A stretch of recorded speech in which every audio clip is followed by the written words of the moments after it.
Hi and welcome. My name is Angelique, and today I'm going to be talking about the astrology placement Moon in Aries. We're going to look at how to understand this through the lens of mythology, symbolism, and elemental astrology. So the four elements will come into play, and if it's your first time, I use these different aspects, mythology, psychology, to really uncover this placement and how we can apply it to ourselves. I have, for over 30 years, I've been a student of astrology, and I also have a background in mental health, counseling, therapy. So I really like to see what's hidden. What can we uncover? What can we learn about ourselves? But that learning can bring us to growth and healing. And so I like to put it all together and see what we can get for some practical solutions, some growth, some healing. What can we do? Because even though astrology can be used for prediction and more live in the spiritual, energetic realms, astrology is also of the body, of the earth, and how it relates to us as humans and beings. So I'm using it more from a psychological perspective. How can we learn about ourselves through astrology? And what choices and behaviors can we identify? Can we make that astrology can support? So today I'm talking about Moon in Aries, and I like to get into the sign first, look at the mythology, really learn more about the sign in the context of the planet. So we're going to be looking at the sign of Aries, but pulling out attributes and aspects from that mythology and symbolism and apply it to the energies of the moon. The moon is a very intuitive placement and has to do with emotions. But for this episode, I'm going to really focus on the inner child because the moon is some part of us that is hidden where we either deeply feel safe and loved or the opposite, that we might feel deeply unsafe or unloved in some way. And that's going to depend on your moon sign. So, as get started, Aries, I'm going to talk about how it relates to emotions, particularly. If you'd like to know about um, Aries, the ruler, and its personality, you can check out Sun in Aries episode I did. I talk more about the overall like snapshot because the sun is about the personality. But the moon is going to be the inner child and more home based. So we're going to look at more emotions when it comes to this mythology. So Aries is ruled by the planet Mars, and Mars in Roman mythology, because that's what I'm focusing on today. Greek, there's a Greek god called Ares, Ares, which you can look more into if you want, because there's some similarities, but I'm going to focus on the Roman god Mars. And so when we look at the emotional piece of this Roman god Mars, he's known as the god of war, but what that really means on a emotional level is somebody who was very independent, very driven, very daring and strong, but this was a quality that it needed to happen. So there wasn't a lot of opportunities for this God to be sensitive, to be taken care of. They were the military leader. They were someone who was going to fight and take action first. What we know from the mythology around Mars is that some common emotions that were felt by others with this god of war was rage, was passion, and anger. But the god of war, Mars here, those were not necessarily bad things, but they were if there were any impediments or obstacles to express that. So, for example, if Mars was not able to fully live in their passion for someone, a woman, a wife, then that could turn violent. It could turn very aggressive and harmful.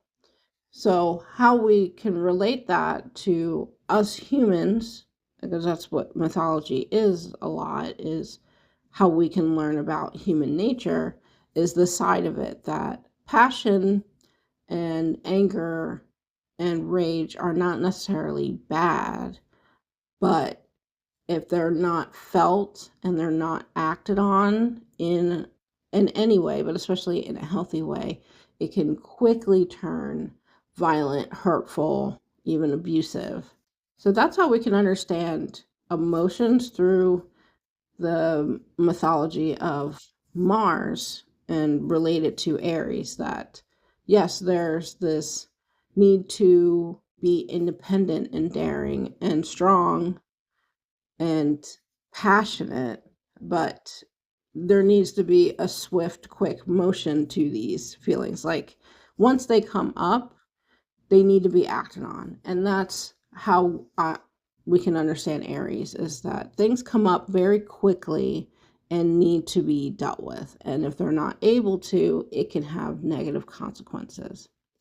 And a lot of that relates to the element of Aries, which is fire. And as we can think about fire, is it usually starts very quickly, a spark, you light a match, you light a bonfire.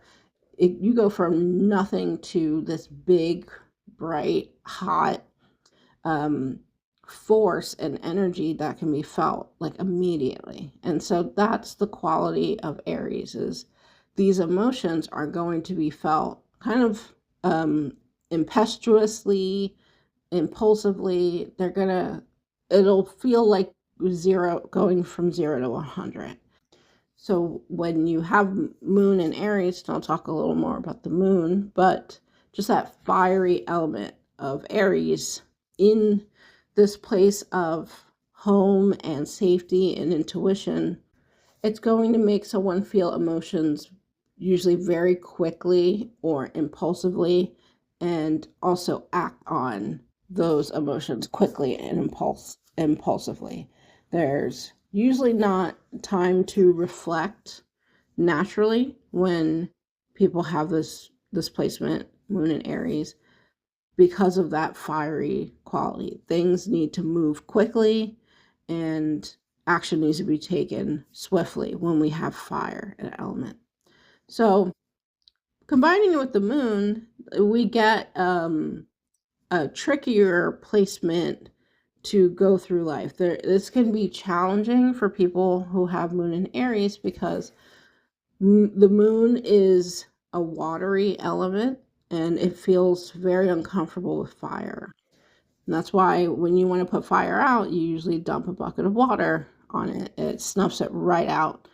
So, in a good way, moon and Aries can make emotions go out as quickly as they came because of that dampening effect of the water.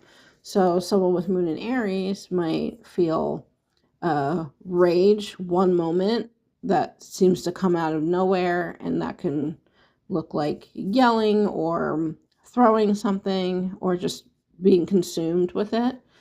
But with this combination of the moon, that emotion can go away just as quickly. So it can really be a roller coaster of emotions. This can also look like mood swings to a lot of people that can lead to other people feeling like they need to walk on eggshells, or you might have people in your life when you have this placement that feel um, uncomfortable talking to you about anything that can be critiquing or deemed sensitive to you. And that's because the moon is a very sensitive placement. The moon, it rules nighttime. It wants to be hidden. It wants to be nurtured. It doesn't want to be fully out in the open and direct.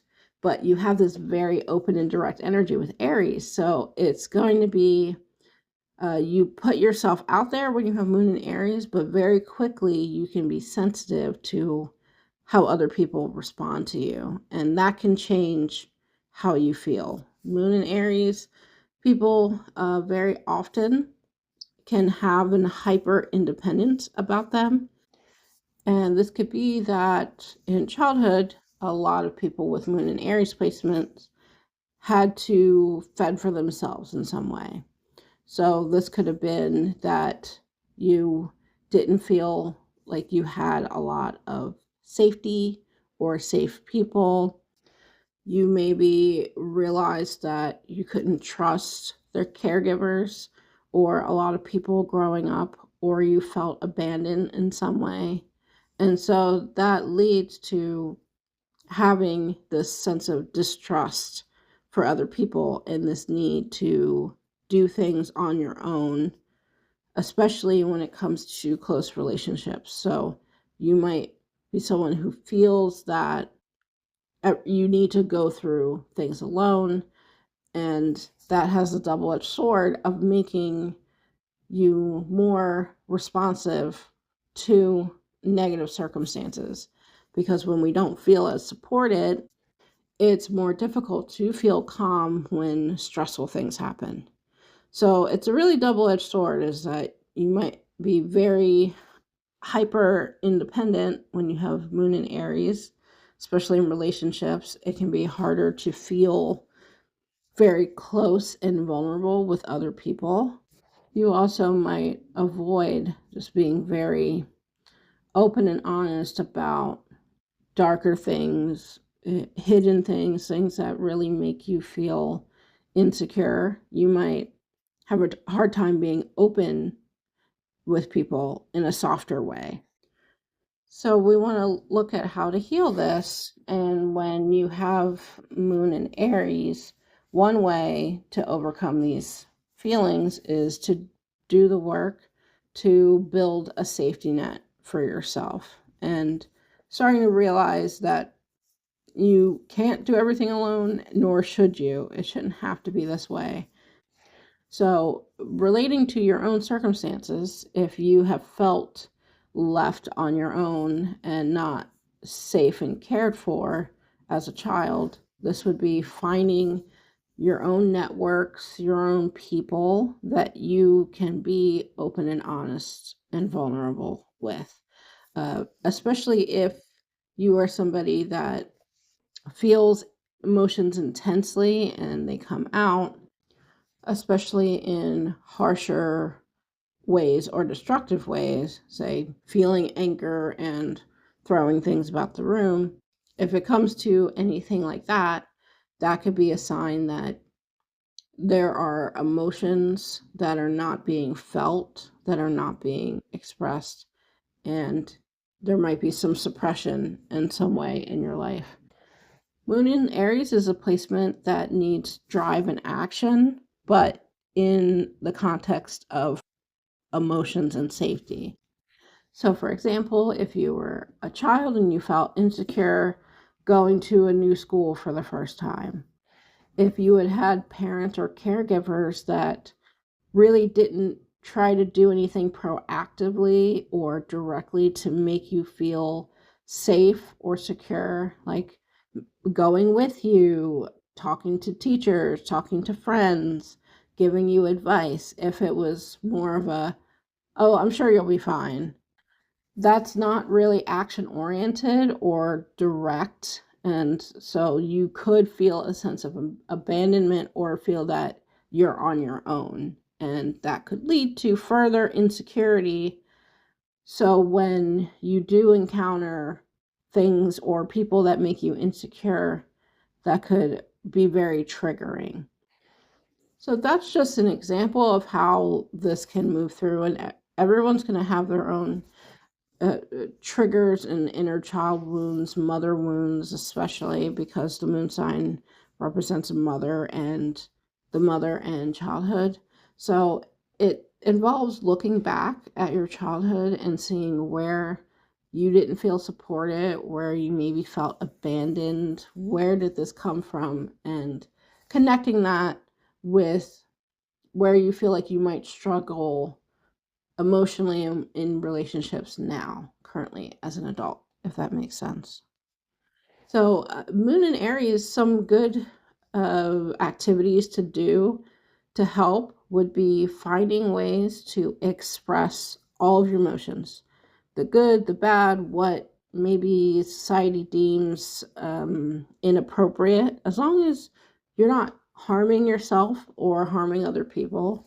I say let loose. So, a lot of people with Moon and Aries get a lot of healing from talking, from acting, from expressing their thoughts unedited. So this could be doing a voice note, this could be doing a vlog, this could be finding a safe person that you feel like understands you and allows you to feel things in your own way, to just vent. Aries also rules the body.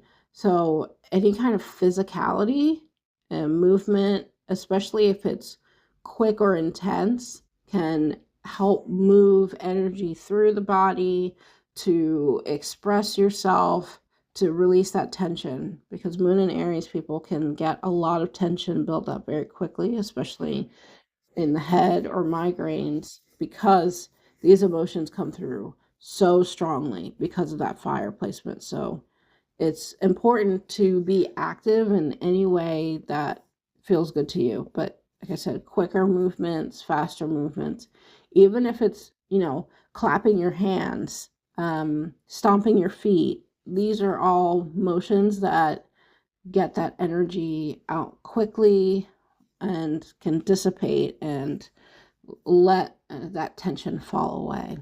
But those are just some general things that can possibly help everyone who's on their own journey. So that's Moon in Aries. That's a look at how it can show up. So if you have Moon in Aries and you'd like to talk about how this comes up for you, you can leave a comment below.